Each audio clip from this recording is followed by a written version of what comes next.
ওগুলো ওগুলো ওগুলো তোর স্বামীর, বুঝেছিস? কিন্তু এটা কি ঠিক হচ্ছে? ঠিক ঠিক বেঠিকের প্রশ্ন আর আসতে পারে না উত্তরা। আমরা অনেকটা পথ পেরিয়ে এসেছি। এই কেসটা কোর্টে আছে, আর কোর্ট তোকে করুণা করেছে, তোকে দয়া করেছে, যাতে তুই তোর সন্তানদের নিয়ে ভেসে না যাস, তোর একটা আশ্রয় পাস। আর আজকে সেটাই হয়েছে। উত্তরা, তুই কেন বুঝতে পারছিস না? তার সময় নষ্ট করিস না। ওই বাড়িতে যেতে হবে তো, তাড়াতাড়ি সব রাখে বন্ধন। কি হয়েছে মামি, ডাকছো কেন?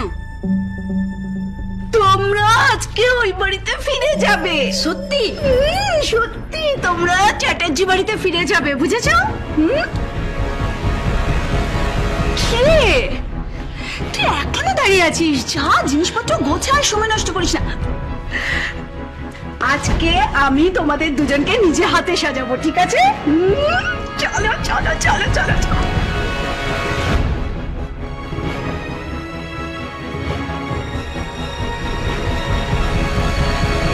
আমার নিজের বাড়িতে সন্তানদের নিয়ে ফিরে যাব।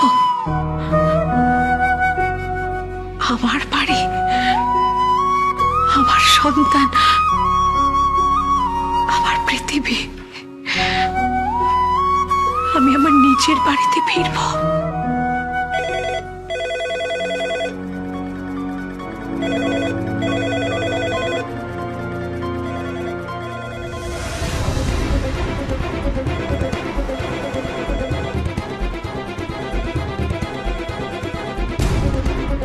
এটা তো সেই নাম্বার থেকে কল করেছে।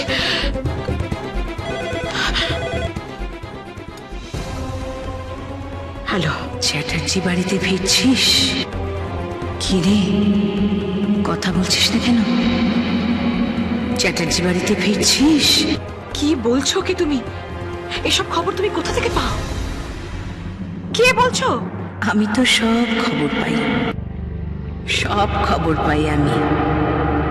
সাবধান, একটু ভুল পা ফেললি সব কিন্তু মাটি হয়ে যাবে।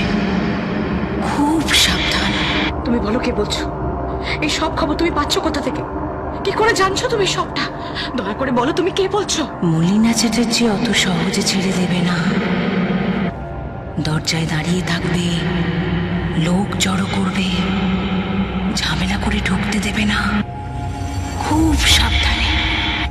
আর হ্যাঁ, ওই বাড়ি যাচ্ছ যাও, কিন্তু সাবধান, কাউকে বলো না তুমি স্বাধীন না উত্তরা। খুব সাজো, খুব সাজো আজকে। শাখা পরো, সিঁদুর পরো, পলা পরো। তুমি হাসছো কেন? বিধবা সিঁদুর পড়ছে যার স্বামী মারা গেছে, সে পলা পড়ছে, শাখা পড়ছে। আমি বিধবা নই, শুনেছো? আমি বিধবা নই। মাথার ভেতর কিরকম করছে আমার মাথা। বৌদি, বৌদি,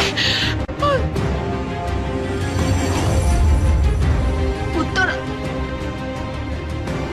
উত্তরা, কিরে? এই উত্তরা, উত্তরা, কি হয়েছে তোর? ও মাই গড!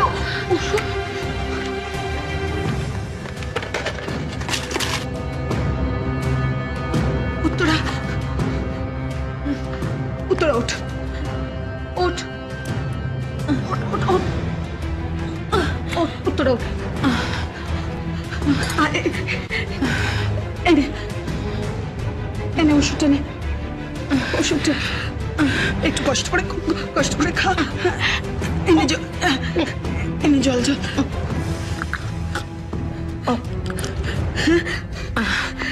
কি রে, কি হয়েছে তোর? হঠাৎ চিৎকার করলি কেন? এই উত্তরা, তাকা। কি রে, কি হয়েছে? কি?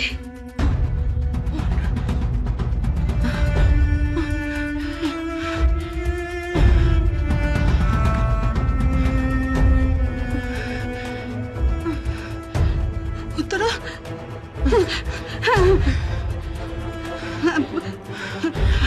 হ্যালো, হ্যালো, কেমন আছো বৌদি?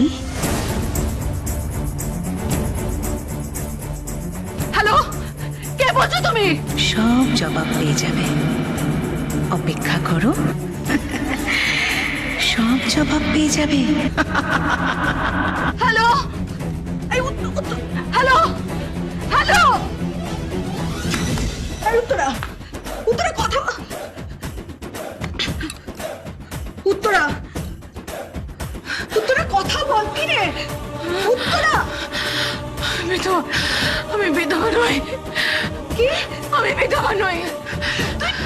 তুই আমি বিধবা নই। আমি বিধবা নই। না, তুই কেন বিধবা হবি? তুই কেন বিধবা হবি? তুই তো সাথে রোজ, তুই উত্তরা, তুই কেন বিধবা হবি? তুই তো শুধু অভিনয় করছিস, তুই কেন বিধবা হবি? আমি অভিনয় করছি। আমি অভিনয় করছি, শুধু অভিনয় করছি আমি। হ্যাঁ জানি তো তুই অভিনয় করছিস। শান্ত হ, শান্ত হ, শান্ত হ, শান্ত হ বাবু। আমাদের এখন বেরোতে হবে। চ ওঠ, একটু কষ্ট করে ওঠ। তোর দাদাকে চেম্বার থেকে নিয়ে আমাদের চ্যাটার্জি বাড়ি যেতে হবে না? ওঠ, ওঠ উত্তরা। দিদি, এ দিদি, দিদি নেই? কি হয়েছে মদন মামা? এ দিদি কই রে? মাসি তো সামনের দোকানে গেছে মোবাইলে টাকা ভরাতে। কেন, কি হয়েছে? তোমার চোখ মুখ এরকম লাগছে কেন? খবর আছে বুঝলি, কিন্তু সেটা ভালো খবর না খারাপ খবর সেটাই বুঝতে পারছি না। আমি কি খবর? কিচ্ছু মাথায় আসছে না, আমি কিচ্ছু বুঝতে পারছি না। আরে কি হয়েছে বলবে তো, কোনো বিপদ ঘটলো নাকি? বিপদ বলে বিপদ, আমাদের উকিল বাবু লোক মারফত খবর পাঠিয়েছে। কি খবর? ওই সাথী চ্যাটার্জি, আরে সঞ্জয়ের বোন, হ্যাঁ। রাখি বন্ধনের মা সেজে যিনি ঘুরে বেড়াচ্ছেন, ওই তিনি কোর্ট থেকে অর্ডার পেয়েছেন ছেলে মেয়েকে নিয়ে এবার থেকে এই বাড়িতে থাকবে। কি বলছো কি তুমি? ঠিকই বলছি। এই কথাটা দিদির কানে গেলে দিদি যে কি করবে কে জানে। সারা পাড়া এক করে দেবে, এই বাড়িতে আগুন জ্বালিয়ে দেবে। ভেবলি, কোর্টের অর্ডার অমান্য করা যাবে না, সেটা কিন্তু আইনত দণ্ডনীয় অপরাধ। কিন্তু কি করে যে বোঝাই দিদিকে এই কথাটা। সেটাই তো, মাসিকে কে বোঝাবে? বাড়িতে তো আগুন লেগে যাবে। সেটাই ভাবছি। ফোনটা ধরতো। হ্যালো, কে বলছেন? আমি সঞ্জয় সিনহা বলছি। হ্যাঁ বলুন। বলছি আমি আর কিছুক্ষণের মধ্যে আমার বোন আর আমার ভাগ্নে আর ভাগ্নিকে নিয়ে ওই চ্যাটার্জি বাড়িতে পৌঁছে যাব। তা মলিনা চ্যাটার্জি কোথায় জানতে পারি? উনি তো বাড়িতে নেই।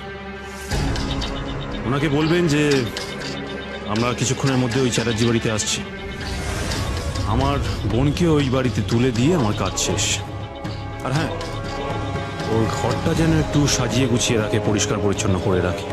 বহু বছর পর আমার বোন ওই ঘরে যাবে, ওই ঘরে ঘুমোবে, সে তার নিজের অধিকার ফিরে পাবে। মহামান্য আদালতকে আমি কুর্নিশ জানাই যে আমার বোনের সঙ্গে সঠিক বিচার হয়েছে।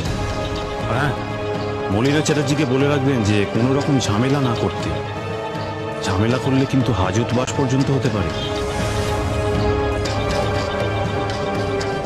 এটা মহামান্য আদালতের নির্দেশ।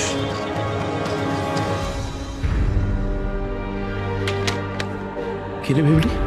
ওই রাখি বন্ধনের মায়ের দাদা, ওরা খানিকক্ষণের মধ্যেই আসছে। বললো ঘর পরিষ্কার পরিচ্ছন্ন করে রাখতে। আর আর মাসি যদি কোনো ঝামেলা করে তাহলে হাজতবাস পর্যন্ত হতে পারে। তুই জানি, কিন্তু এখন আমি কি করবো বলতো? আমার তো কিছুই মাথায় আসছে না। দিদি শেষে কি করবে আমি জানি না উনি সত্যি সাথী চ্যাটার্জি কিনা। যদি সত্যি হয় তাহলে তো ওনার এই বাড়িতেই ফিরে আসা উচিত। সবই তো ওনার। কিন্তু কিন্তু